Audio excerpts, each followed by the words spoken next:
Today on Macaulay Math, we're talking calculus. Intro.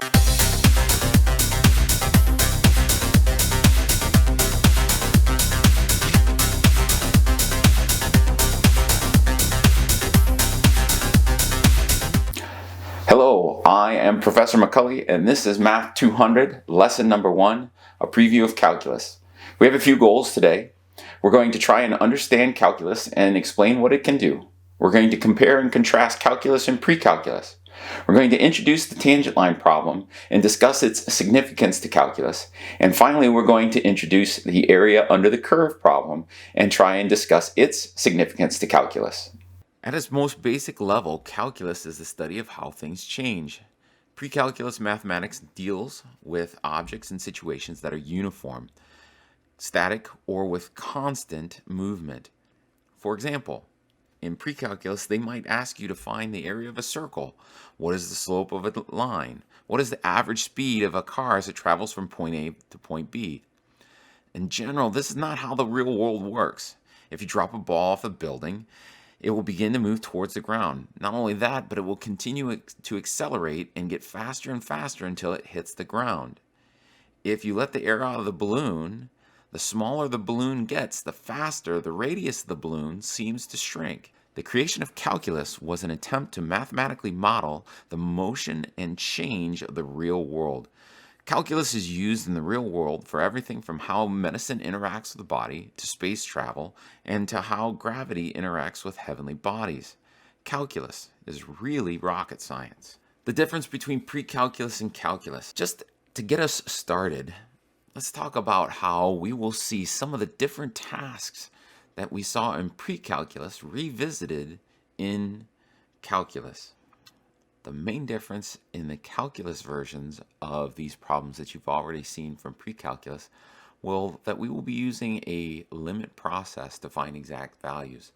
So here I have a list of similar problems from pre-calculus to calculus. The pre-calculus versions of these problems tend to be very static, whereas the calculus versions tend to be exact values. For instance, the slope of a line. When you're talking about the slope of the line, you're talking about taking 2 points that are over a given interval and find the slope of that line. In calculus, we're going to find the slopes of tangent lines to points on the curve, and those slopes will change as the curve changes. In pre-calculus, we found the average velocity over an interval.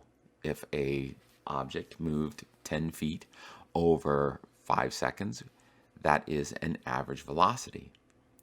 In calculus, we will find instantaneous velocities. For example, if I drop that ball off the roof of a building, we will be able to calculate how fast that ball is traveling at any point from the time that you let go of the ball to the time it hits the ground. In pre-calculus, we can approximate the area under the curve, and we'll have some area because we'll have a curve and we'll have some space either above or below that curve. But in calculus, we will actually find the exact area under the curve. In pre-calculus, you can find the work done by a constant force, and in calculus, we'll find the work done by a varying force. In pre-calculus, we would find the volume of a cylinder, and in calculus, we will find the solid of revolution. Some of the tasks that were done in pre-calculus with technology will be done algebraically in calculus. For example, in pre-calculus, we found extrema of a curve using a calculator and the maximum or minimum function. But in calculus, we will actually use a derivative to find the exact value algebraically. The tangent line problem. We encounter rates of change all the time. Graphically, a rate of change is nothing more than the slope of a line as it relates to quantities. For example, if you buy 4 cans of soup for $2, then the rate of change is 50 cents per can. This is a static unit rate. In calculus, the rates are fluid. For example, when you are accelerating in a car, the velocity, a rate in itself, changes over time. Finding how a function is changing at a point has many practical applications. So finding the slope of a tangent line becomes very important to us. I have this demonstration here, and you see that I have a brown curve. It is a parabola. It is defined by the function y equals 1/4 x plus 1. The first green point there at x equal to 2, I've drawn in a tangent line depicted in red. I do not have a pre-calculus method for finding the slope of that tangent line. But what I can do is I can draw a second point depicted in green on the curve, and I can draw a line between those two values drawn in blue.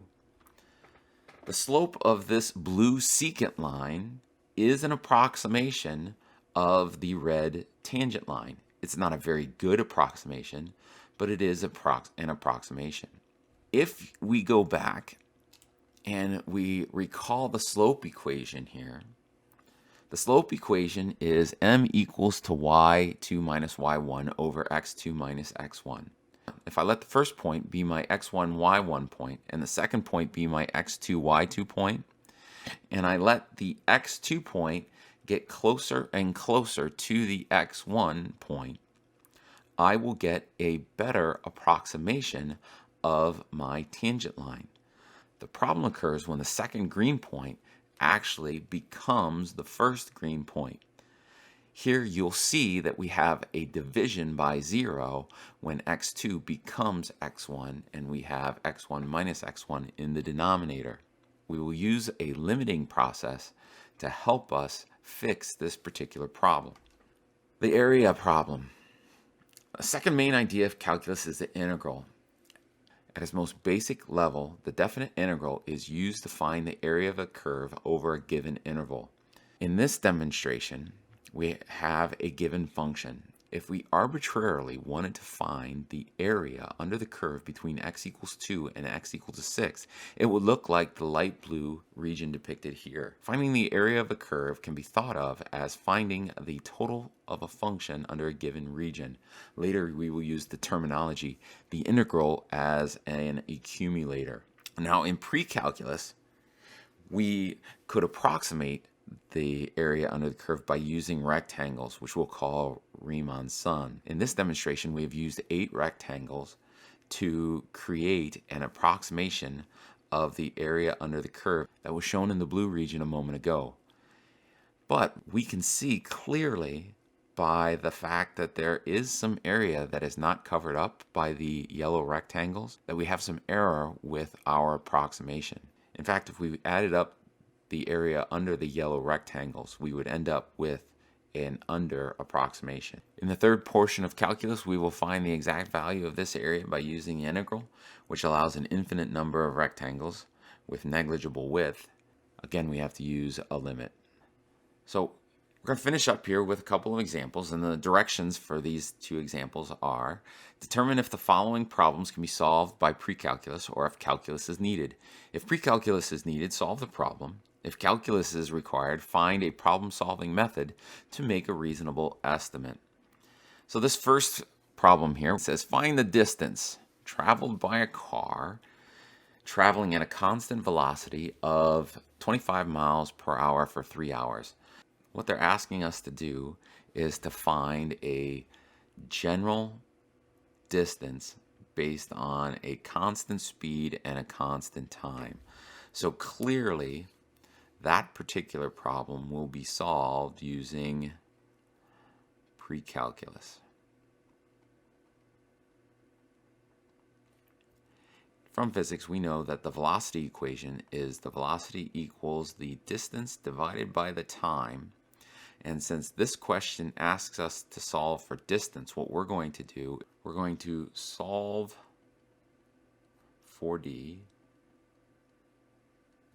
And that's very simple. We're just going to multiply both sides by t. And so we get d equals the velocity times the time.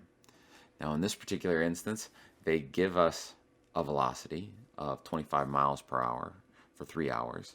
So we have our values, and now we just have to plug them in and chug out a solution. So we get 25 for our velocity and 3 for our time, giving us 75 miles. And again, just as a review from pre-calculus, we know that miles is the correct unit because we had miles per hour times hours. Our hours cancel out and we're left only with miles. So that is our correct answer. The second question here, okay, so it says find the distance of a point traveling for 5 seconds with a velocity of v of t equals 0.25 t squared plus t feet per second. Now, in this case, it's different than the first case. In the first case, we had a constant velocity. Here, our velocity is changing with respect to time. Since we have a variable velocity, for us to solve this, we would need calculus. Now, we don't have enough calculus for us to actually solve this exactly, so we're going to have to come up with a approximation. What I'm going to do is I'm going to break this up into 5 second intervals.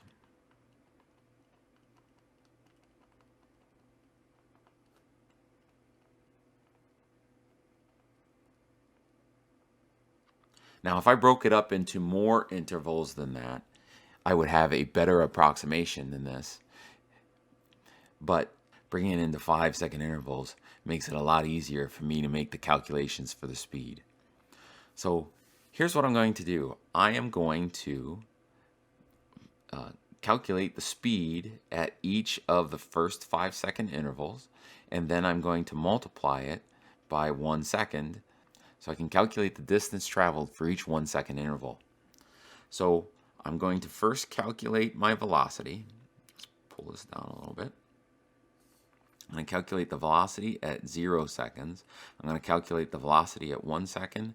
I'm going to calculate the velocity at 2 seconds. I'm going to calculate the velocity at 3 seconds. And I'm going to calculate the velocity at 4 seconds. All right. So when I go and...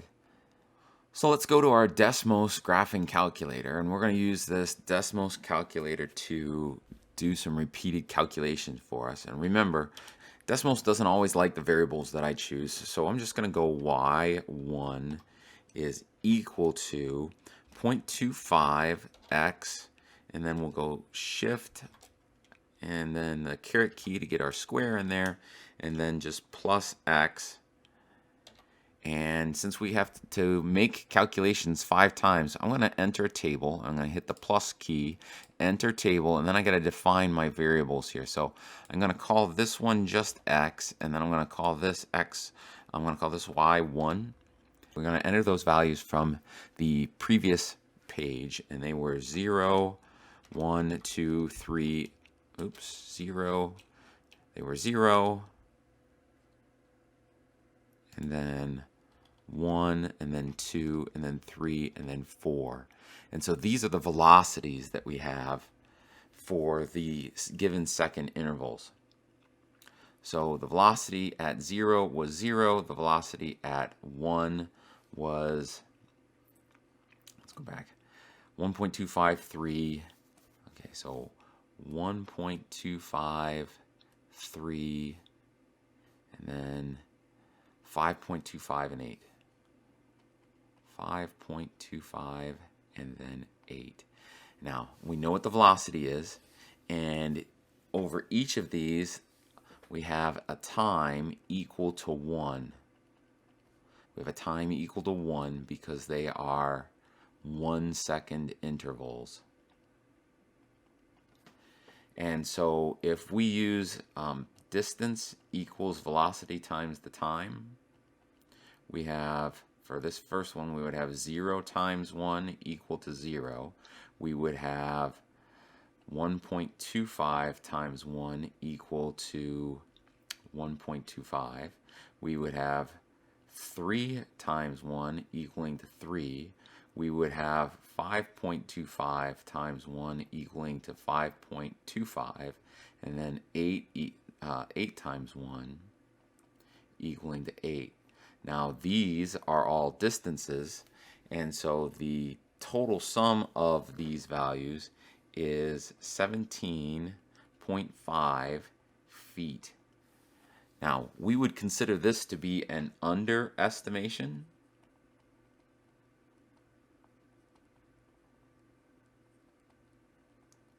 And the reason it's going to be an underestimation is because we calculated the velocity at the beginning of each of these 1 second intervals. But we can clearly see that the object is going to be traveling faster at the end of each of those 1 second intervals. And if I typed in 5, it would be traveling even faster yet. So this is going to be an underestimation, but it'll be a decent approximation. Well, folks, that's all I got for today. So, the Star Wars fun fact of the day. In Star Wars, A New Hope in 1977, David Prowse was an Irish bodybuilder, and he was physically in the suit of Darth Vader. And on set, he did all of the lines, but he did the lines in a very thick Irish accent. Eventually, James Earl Jones from This Is CNN fame was brought in to do the voiceover. And the crazy part is that these two men have never met, even though they are both linked to such an iconic character. That's all I got for today, folks. Have a good day.